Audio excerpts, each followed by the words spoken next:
미치겠네 진짜 이 새끼 진짜. 아유 씨.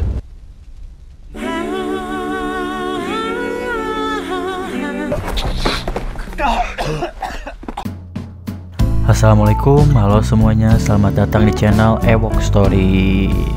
Pada kali ini, saya akan menceritakan alur dari sebuah film Korea keluaran tahun 2019, yaitu Bad Guys Reign of Chaos, yang lagi-lagi dibintangi oleh salah satu aktor Korea favorit saya, yaitu Park Dong Seok atau bisa disebut Don Lee. Bagaimana cerita Don Lee pada film ini? Sebelum itu, subscribe dan klik loncengnya dulu biar kalian tidak ketinggalan updatean dari channel ini. Baiklah, yuk kita langsung aja ke ceritanya.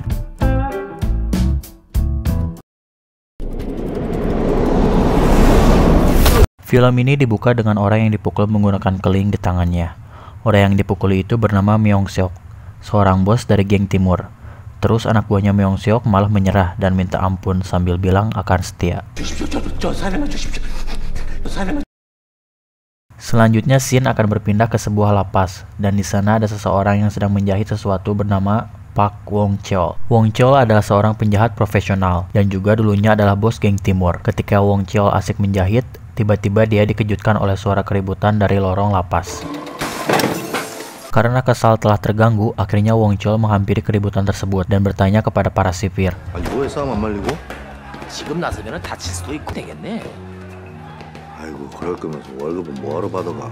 Wong Cheol pun berteriak dan semua napi langsung berhenti lalu menyingkir dan memberi hormat.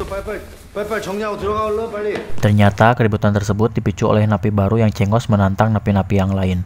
Napi cengos itu bernama Ko Yusung, dan ketika Wong Cheol menghentikan pertarungan, bukannya Yusung ikut diam, tapi malah menantang Wong Cheol lalu memukulnya. Sambil tertawa, Wong Cheol menangkis pukulan Yusung dan mencekiknya sampai pingsan. Setelah itu, kepala sipir datang dan memanggil Wong Cheol ke ruangan kepala sipir.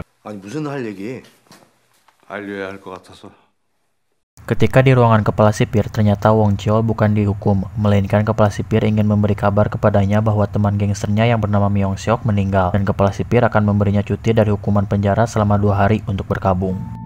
Singkat cerita, Wong Cheol pun keluar penjara dan menghampiri makam Myung Seok. Setelah mengunjungi makam Myung Seok, Wong Cheol menghampiri seorang polisi yang dulu pernah bekerja sama dengannya, yaitu Kapten Oh Gotak.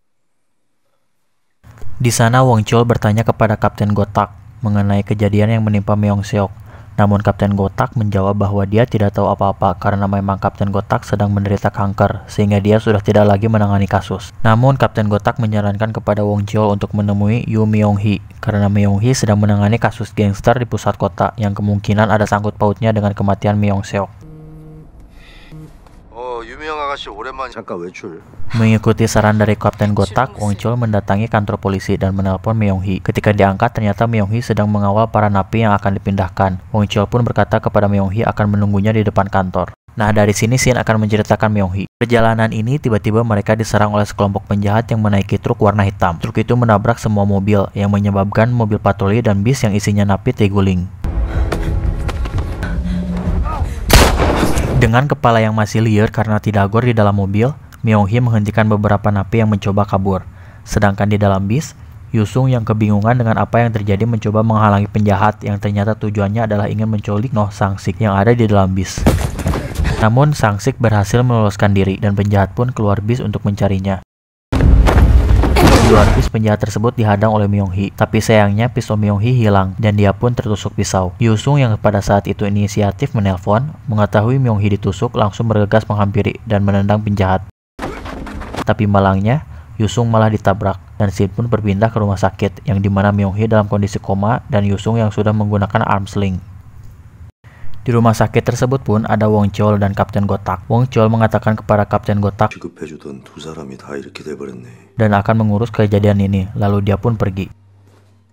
Wong Cheol ternyata pergi mendatangi markas gangster pusat kota. Dia menghabisi semua orang di markas geng tersebut dan menanyakan siapa bosnya. 야, 니들 대가리 누구야? 지금 어딨어?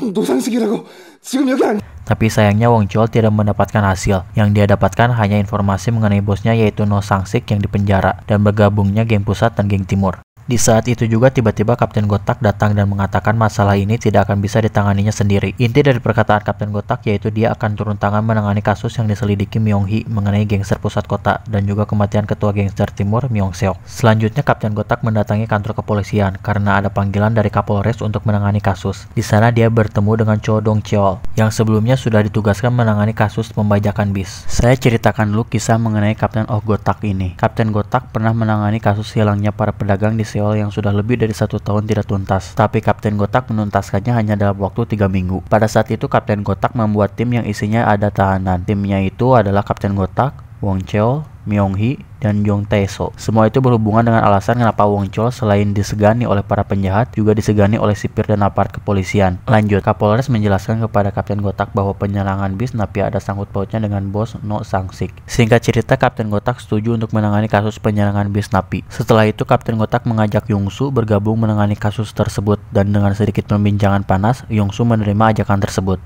Besoknya tim yang sudah dibuat Kapten Gotak berkumpul. Lalu Kapten Gotak menjelaskan misi mereka yaitu menangkap napi-napi yang berhasil kabur saat bis diserang. Napi pertama yang kabur adalah Park Seong-tae, umur 45 tahun. Dan kasusnya adalah pembunuhan berantai. Lalu Kim Chang-min, seorang pencuri, perampok, dan pemerkosa. Setelah itu ada No Sang-sik, seorang bos dari gangster pusat yang juga diincar oleh Wong Cheol. Dan yang terakhir yaitu Kwak No-sun, yang biasa disebut Jessica. Kasusnya adalah membuat judi online. Singkat cerita, Kapten Gotak, Wong Cheol, dan Yong-su mulai bergerak dan memutuskan napi yang pertama ditangkap yaitu Jessica. Mereka mengawali pencarian Jessica dengan cara mendatangi anak buahnya Wong Cheol saat dulu, yaitu Yoon Cheol-ju yang akan saya sebut Mang Oleh. Saat sampai di sebuah warteg, Kapten Gotak sudah mewanti-wanti kepada Wong Cheol untuk tidak memukulnya. 그럼 당연하지. Tapi pada saat di warteg ternyata Mang Oleh meminta jatrem kepada pemilik warteg dengan mengaku sebagai Pak Wong Cheol yang bisa menghancurkan satu distrik hanya dalam sehari. Selanjutnya Mang Oleh atau Wong Cheol KW ini menyuruh seluruh pelanggan warteg yang masih makan untuk bubar. Namun ada satu orang yang masih makan dan akhirnya Mang Oleh mendatangi orang itu. Ternyata yang masih makan itu adalah Wong Cheol yang asli. Spontan Mang Oleh langsung tapi karena ingin terlihat gagah di depan anak buah barunya yang tidak tahu bahwa itu Wong Cheol asli, Mang Oleh pura-pura ngobrol biasa aja dengan tidak perlu hormat. 오랜만이네. 출소했나 보구나. 하지 마. Karena kesal dengan kelakuan Mang Oleh yang main jatrem dan anak buahnya yang cengos, Wong Cheol akhirnya mencekik anak buah Mang Oleh, tapi si Mang Oleh malah kabur.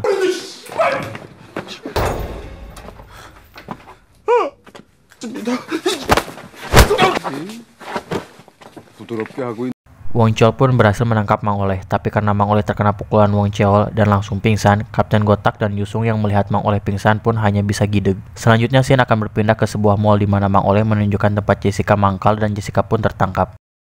근데 나랑 잠깐 얘기 좀 하자고. Jessica yang terikat bernegosiasi kepada Kapten Gotak bahwa dia akan memberitahu cara mendapatkan napi berikutnya yang menjadi target Kapten Gotak, yaitu Kim Chang-min. Wong Cheol sempat tidak setuju jika Jessica ikut bergabung ke dalam tim. Namun karena Kapten Gotak membutuhkan informasi dari Jessica, akhirnya Jessica pun masuk ke dalam tim dengan syarat harus memakai sebuah gelang pelacak karena ditakutkan Jessica kabur. 최선미 씨, 무슨 말씀이신지. 단물만 빨고 버리거나 해친 여자들이 Dengan menggunakan Jessica sebagai umpan, Kapten Gotak berhasil menangkap Chang-min meskipun dengan beberapa drama yang terjadi. Tapi di akhir penangkapan itu, setelah Wong Cheol memukul Chang-min, tiba-tiba Cho Dong-cheol datang.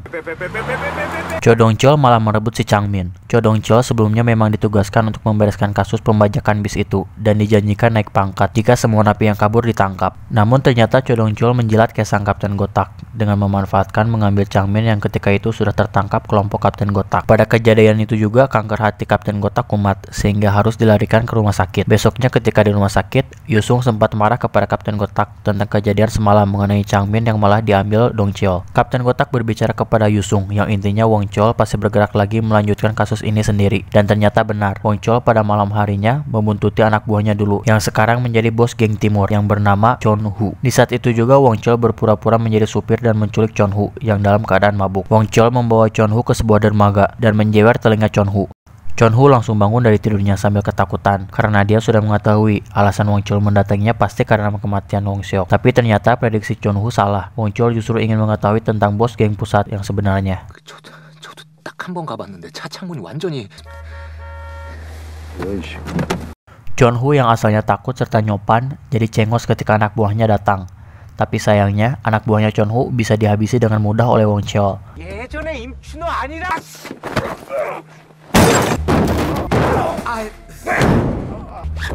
Dan Chong-Hu pun kabur. 팀워크 몰라? Di saat itu juga, Yusung dengan Jessica tiba-tiba datang dan mengajaknya naik mobil, sambil bilang, 팀워크 몰라? 이렇게 돕고 다야 할 거야?